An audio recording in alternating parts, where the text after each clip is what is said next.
The table saw has the precision and power to create many different cuts. Table saws increase productivity in the workshop. Repetitive, precise cuts can easily be made through the use of a fence and miter gauge. Table saws are classified by blade size. A 10-inch diameter size is by far the most common. A basic requirement for a table saw is to be able to cut a 2x4 at both 45 and 90 degrees.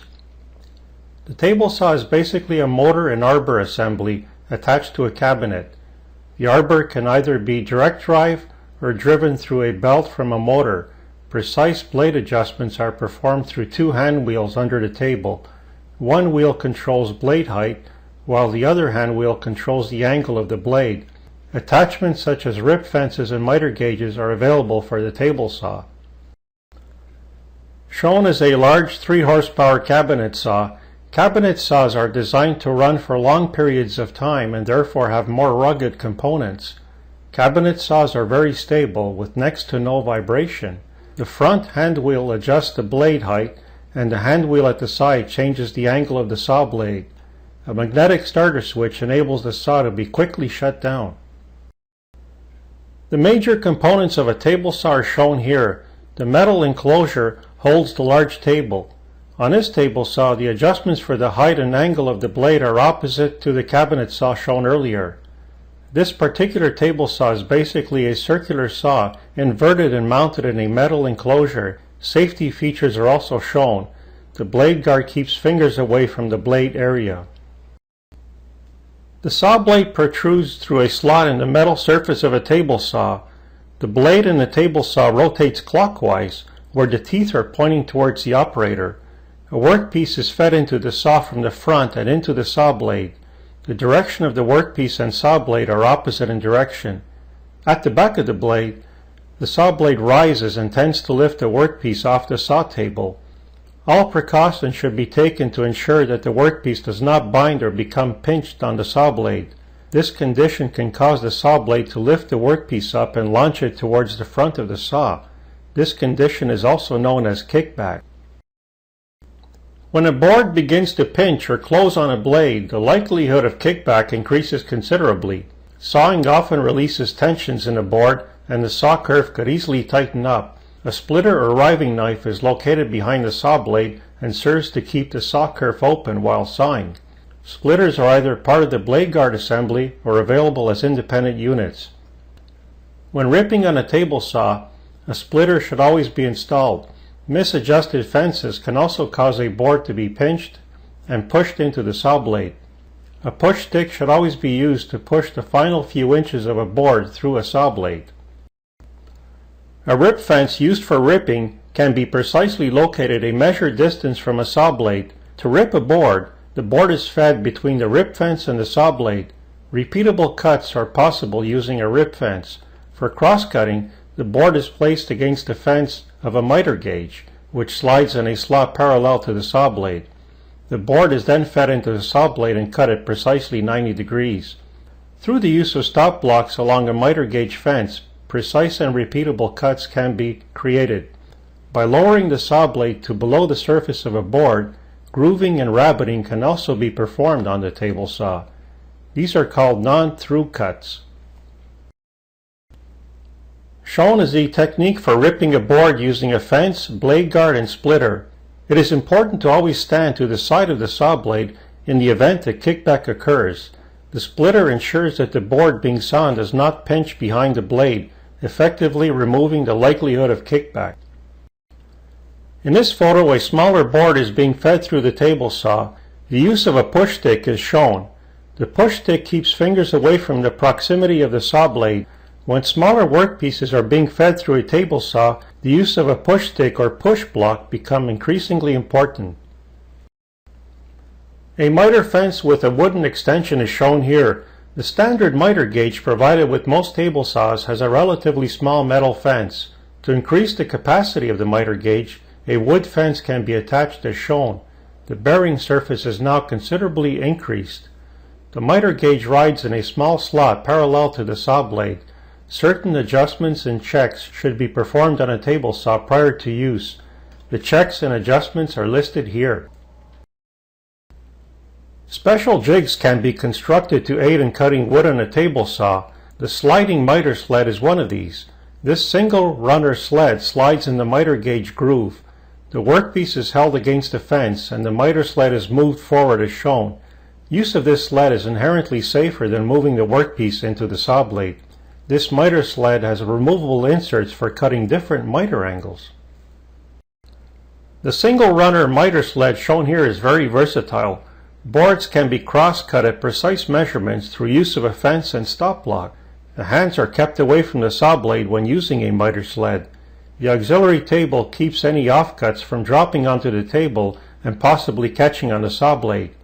Different miter angles can be cross-cut using this sled.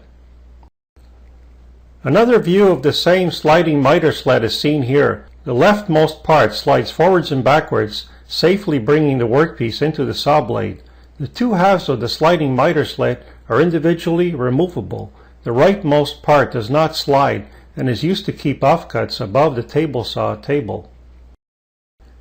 A double runner crosscut sled is shown here. This crosscut sled is very effective at creating 90-degree crosscuts. Use of this sled introduces a high degree of safety into performing this type of cut. The hands and fingers are kept completely away from the area of the saw blade. A shatterproof Lexan shield is installed over the blade. The enclosure at the rear is designed to keep the saw blade from protruding when the crosscut sled is advanced completely forward. Another overhead view of the double runner crosscut sled. Use of this sled dramatically reduces any safety issues while crosscutting. An overhead blade guard and splitter are not necessary when using this crosscut sled. With a stop block clamped to the fence, precise and repeatable cuts can easily be created. The rip fence of a table saw will need to be regularly checked and adjusted. Rip fences are aligned to the saw blade, where the distance from the saw blade to the fence is slightly greater behind the blade. This is to prevent binding of the workpiece between the rip fence and saw blade. The area 3 inches around the saw blade is called the danger zone. Fingers should not enter this area when the saw is in operation. Shown are the precautions which should be taken prior to operating a table saw. After a while, these precautions will become second nature to a woodworker. It is best to get accustomed to these steps and develop a habit of checking these steps before performing cuts on a table saw. Always stand to the side of the saw blade when feeding work into a table saw. Use push sticks and push blocks very often. A detailed view of an overhead blade guard is shown here. Blade guards are very effective at keeping an operator's hands out of the danger zone referred to earlier. Most overhead blade guards incorporate dust collection. The guard is raised and lowered to just above the workpiece. A detailed photo of a table saw splitter is shown here. The splitter keeps the saw kerf open throughout a saw cut. The splitter greatly minimizes the likelihood of kickback. Spring-loaded pawls also keep a board or workpiece from being pushed above the saw table surface, as well as keeping the board from being driven back towards the operator. Every table saw includes a blade guard. The standard blade guard includes a pivoting clear plastic shroud to deflect wood chips and to keep fingers away from the saw blade. Table saws are increasingly available with riving knives. A riving knife is attached to the arbor assembly and moves up and down in conjunction with the blade. A riving knife is not designed to be removed and is therefore an advancement in safety. Saw blades need to be kept sharp and clean. A sharp saw blade will cut wood easily and remove the need to force a board through the saw blade. A wide variety of saw blades are available today, ranging from rip, crosscut, and combination blades. Carbide-tipped saw blades are fairly common today and are a vast improvement over the stamped steel blades which are included with the table saw. A saw blade should be set to only protrude 1/4 inch from the workpiece. Ripping is when the rip fence is used. The right hand feeds a workpiece in and the left hand guides the board, as well as keeping it against the fence. For safety reasons, do not allow wood offcuts to collect on a table saw surface. Cross-cutting is performed through the use of a miter gauge. Miter gauges are available in simple form or as more versatile devices. A workpiece is fed through the saw blade while it is held against the fence of the miter gauge. This ensures a very accurate saw cut at 90 degrees. When feed speeds are kept low, the saw cut will be smoother. Too low a feed speed can cause burning of the wood, however. Every wood is different in this regard. A technique of using a short length of wood clamped to the rip fence is shown. This technique allows for precise measurements while keeping the board from binding between the rip fence and the saw blade. Table saws can create dado cuts through the use of dado blades. Dado blades are stacked blades which are set to the desired width of the dado.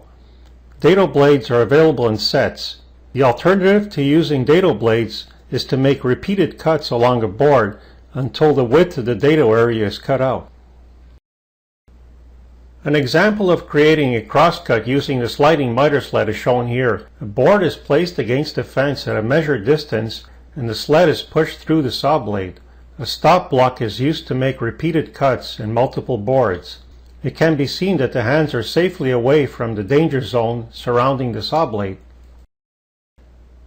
Using the same miter sled to instead create a 45-degree cut, the stop block ensures that the length of board is precise. It can be seen how the offcut remains on the auxiliary table. Constructing this sliding miter sled is fairly straightforward.